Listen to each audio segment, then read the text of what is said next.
이스라엘 백성들에게 그리고 그리스도인들에게 십계명은 우리가 하고 있는 신앙생활의 근거가 되는 말씀이고, 그리스도인으로서 어떤 태도로 하나님을 대하고, 그리스도인으로서 어떤 태도로 이웃을 대하고, 그리스도인으로서 어떻게 세상을 대하며 살아야 할지 그 기준을 제시해 주시는 말씀입니다.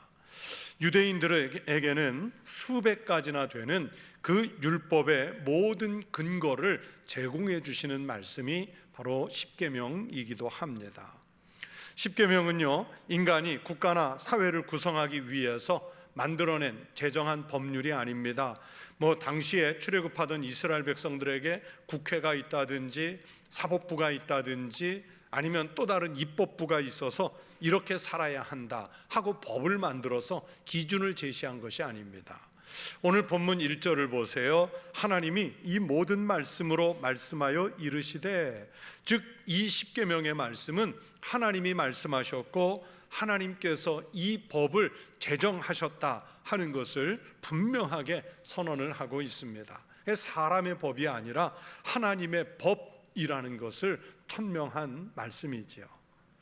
그래서 하나님은 이 말씀을 듣는 이들은 반드시 실행에 옮겨야 한다는 것을 강조하셨습니다. 본문 2절을 보시면 나는 하나님을 말씀하지요, 너를, 이스라엘 백성을 말씀하지요, 애굽 땅 종되었던 집에서 인도하여 낸 내 하나님 여호와이니라.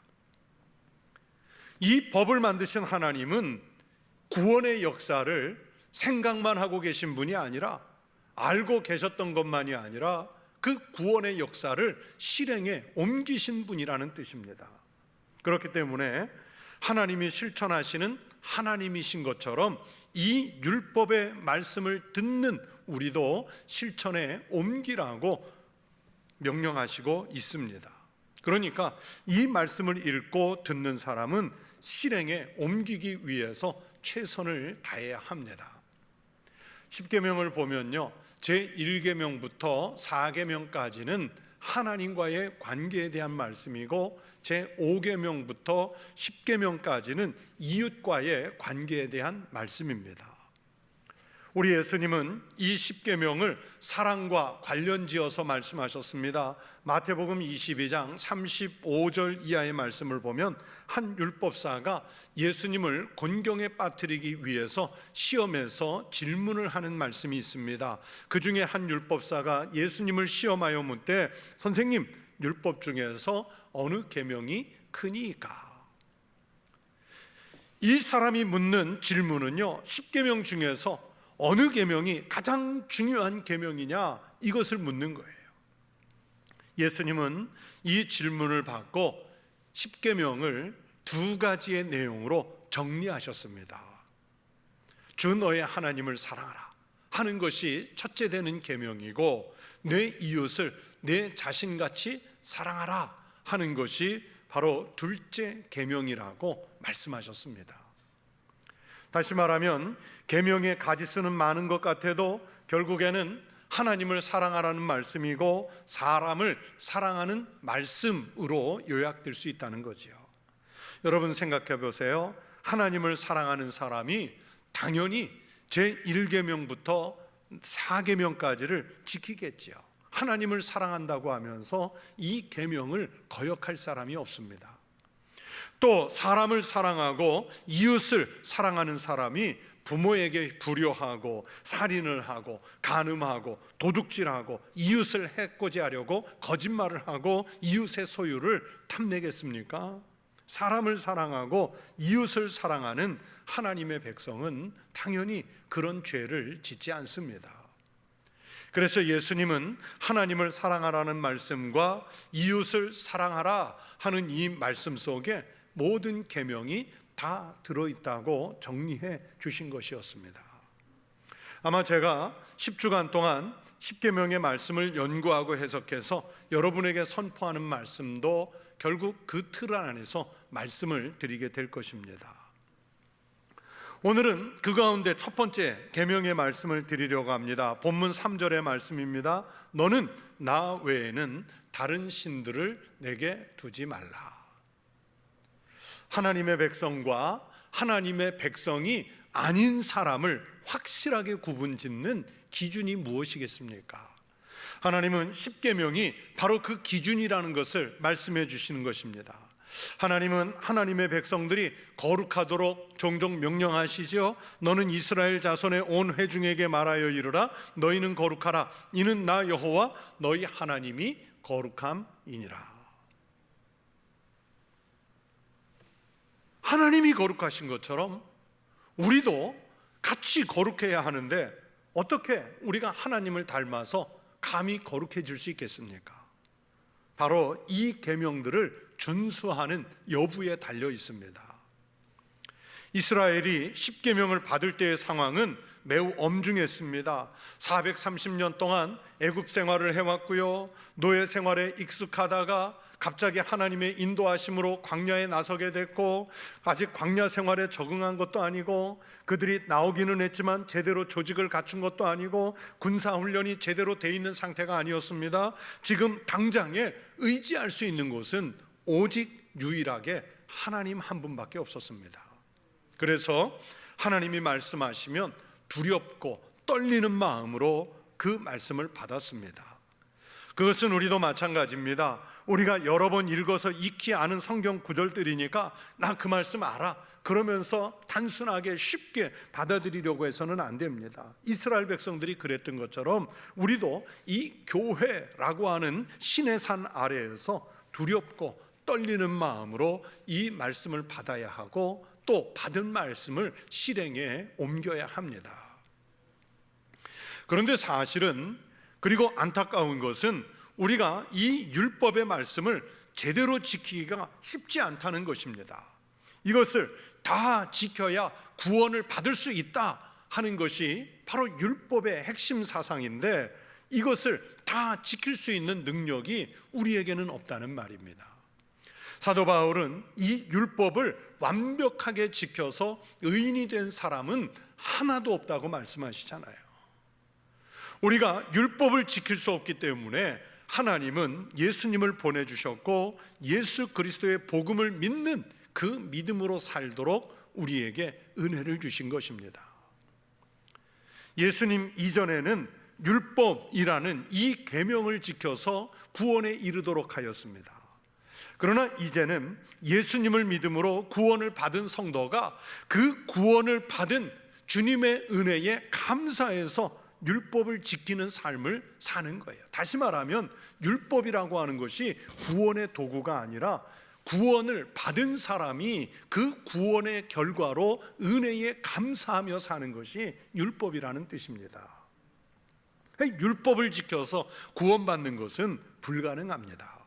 그러나 성도가 믿음의 삶을 살기 위해서 계명을 지키면서 살고자 하는 이 신앙적 노력은 중단 없이 계속되어야 합니다.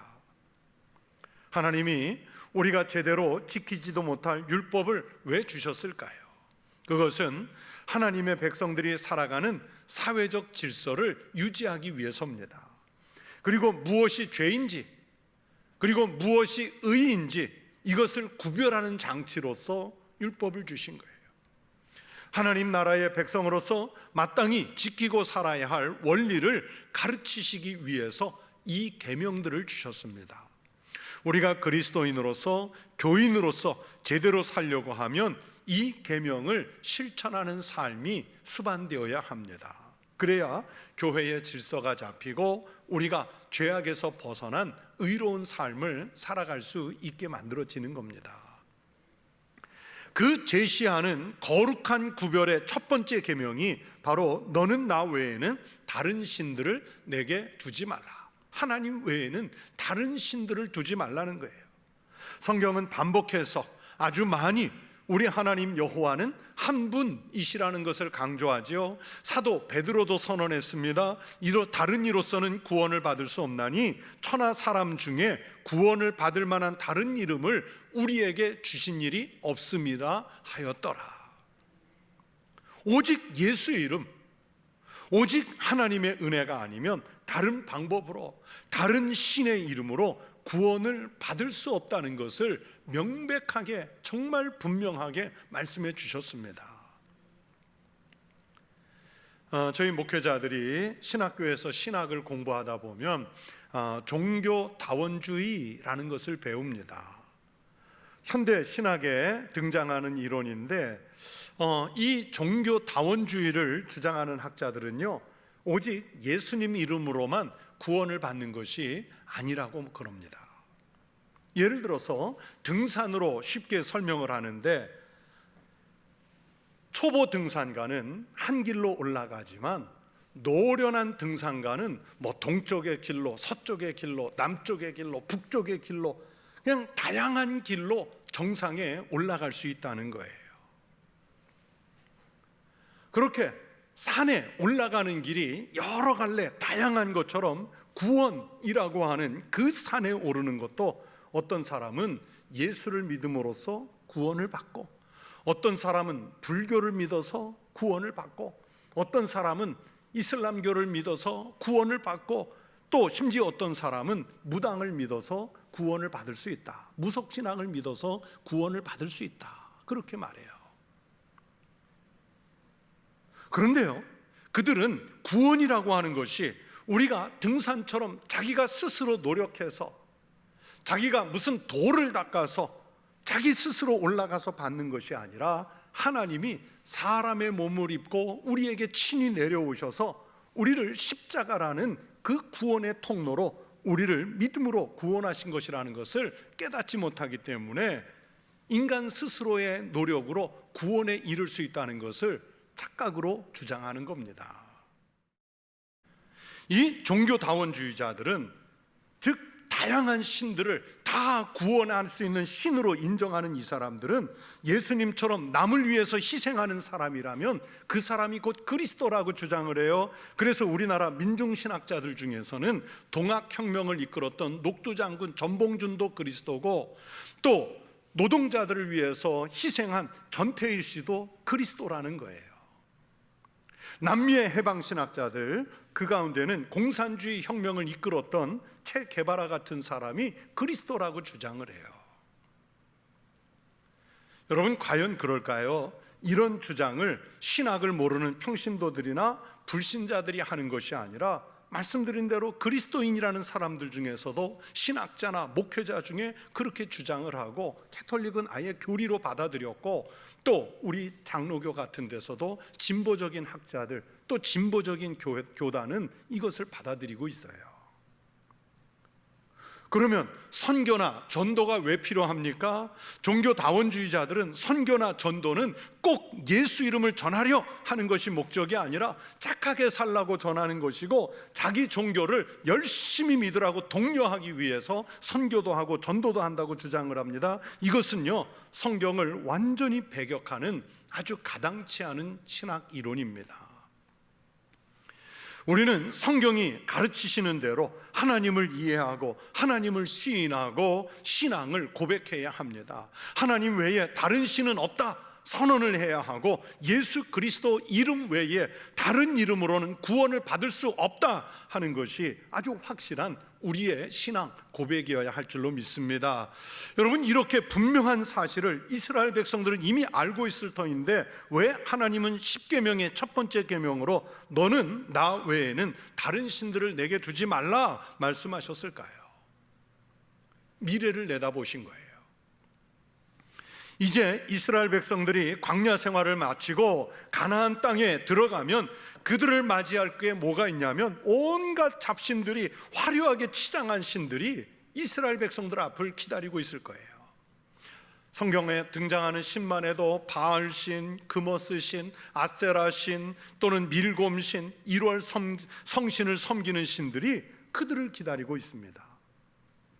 그러면 이스라엘 백성들은 그들의 그 신앙에 현혹이 돼서 백성들이 풍요롭게 살고 싶어서, 장수하고 싶어서, 자식들 잘 되고 싶어서, 병이 낫고 싶어서 곳곳에 배치된 신들을 찾아갈 것이고, 그런 그 유혹을 받을 겁니다. 그것도 하나의 신만 섬기는 것이 아니라 이 신도 섬기고 저 신도 따르고 자기 편의에 따라서 한 사람이 여러 개의 신을 섬기는 행태가 나타날 것이라는 것을 염려해서 주신 말씀이에요. 말 그대로 앞에서 말씀드린 구약판 종교다원주의가 이스라엘 백성들 앞에 기다리고 있는 겁니다. 이스라엘 백성들이 가나안 땅에 들어가서 다른 우상들을 만난다고 해도요, 하나님을 완전히 버리지는 않을 거예요.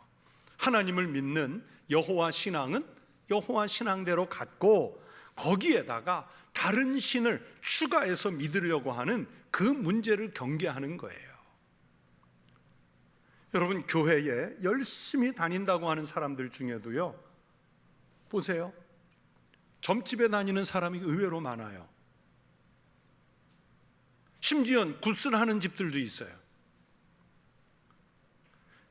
교회에 열심히 다니는 신앙생활 하는 사람이라고 그래도 뭐 이사 가는 날, 손 없는 날, 귀신 없는 날 따져서 이사하고, 동쪽으로 갈지 서쪽으로 갈지 그럼 물어서 가고, 장 담그는 날 그거 다 계산해서 하고, 하나님을 믿는 신앙에다가 다른 신을 추가해서 믿는 거예요.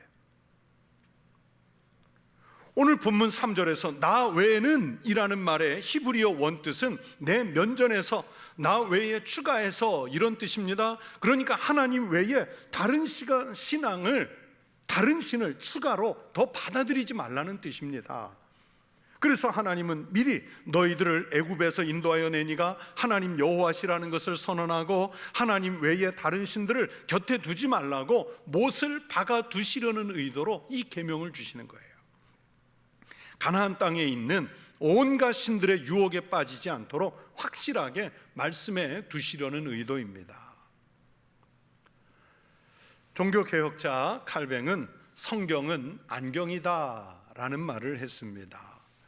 제가 예전에는 눈이 참 좋아가지고요, 뭐 앞에 있는 글씨는 물론이고 멀리 있는 글씨는, 작은 글씨까지도 잘 보였어요. 지금도 멀리 있는 작은 글씨는 잘 보입니다. 그런데 40대 말 50 이렇게 이제 넘어가면서 노안이라는 게 오더라고요. 그때는 정신을 좀 집중해서 보면 그래도 안경 없이도 책을 봤는데, 그 세월이 뭐 몇 년씩 지나가면서부터는 이제는 안경을 끼지 않으면 글씨가 보이지 않아요.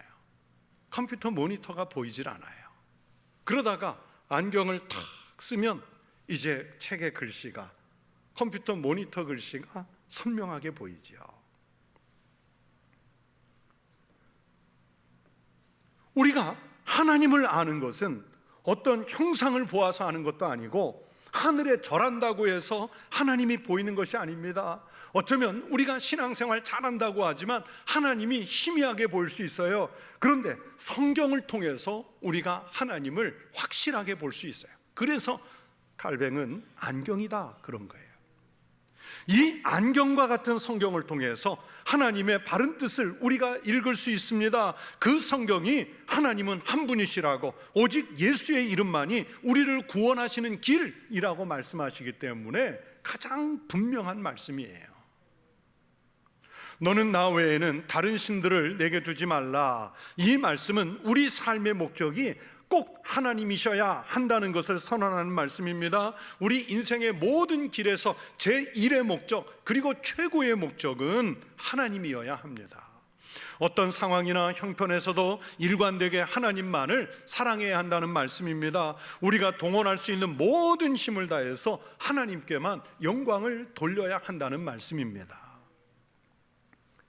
사도 바울은 고린도전서 8장 5절 6절에서 이런 내용을 이렇게 정리했습니다. 비록 하늘에나 땅에나 신이라 불리는 자가 있어 많은 신과 많은 주가 있으나 그러나 우리에게는 하나님 곧 아버지가 계시니 만물이 그에게서 났고 우리도 그를 위하여 있고 또한 한 주 예수 그리스도께서 계시니 만물이 그로 말미암고 우리도 그로 말미암아 있느니라.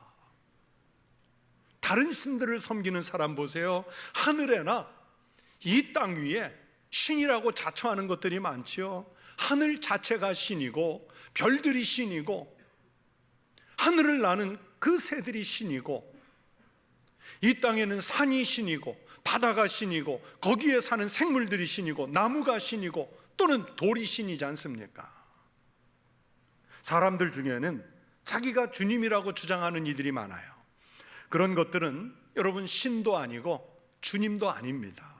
오직 하나님 아버지만 만물을 만드셨고 우리도 주님을 통해서 낳고 예수 그리스도만이 만물의 주인이시라고 성경은 말씀하고 있습니다.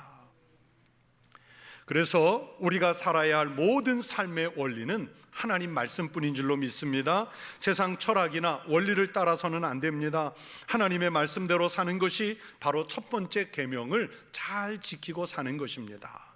다음 주에 두 번째 계명에 대해 말씀을 드릴 때 또 말씀을 드리겠지만 우리가 하나님보다 더 좋아하는 것이 있으면 안 됩니다. 하나님보다 더 좋아하는 것, 하나님보다 더 우위에 놓은 것, 하나님보다 더 우선순위를 차지하는 것이 있으면 바로 그것이 우상이고 그 우상을 하나님 삼는 행위입니다.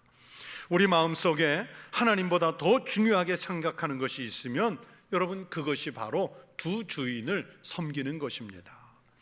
오늘 본문에서 다른 신들을 내게 두지 말라 하셨는데 여기서 다른 신들이라는 말은 히브리어로 허망한 신이라는 뜻입니다. 하나님을 대신해서 존경을 받거나 경배를 받는 모든 것을 말하는데 보세요. 물질이 주인이 됐고 계급이 우상이고 건강이 신앙이 됐고 명예가 우상이고 자식이나 다른 사람이 하나님의 자리를 차지하고 있었는데 바로 그런 것들은 다 허망한 신이라는 것입니다. 철학이나 사상이 허망한 신이 될 수 있어요. 그런데 우리는 이미 이런 허망한 것들이 신이 되는 삶을 살고 있지 않습니까? 오늘날 우리들의 그 생활을 살펴보면 하나님보다 더 중요하다며 하나님보다 더 좋아하며 애지중지하는 것들이 있어요. 그런 허망한 신들을 곁에 두지 말고 떨쳐내야 합니다. 성경은 곳곳에서 우리 하나님을 질투하시는 하나님이라고 묘사했습니다. 대표적으로 모세가 임종전 10계명을 신명기 5장에서 다시 한번 선언하신 후에 6장 14절 15절에서 이렇게 말씀했습니다. 너희는 다른 신들 곧 사면에 있는 백성의 신들을 따르지 말라. 너희 중에 계신 너희의 하나님 여호와는 질투하시는 하나님이신지, 질투하시는 하나님, 너희 하나님 여호와께서 내게 진노하사 너를 지면에서 멸절시키실까 두려워하노라. 하나님은 오직 주님만이 신으로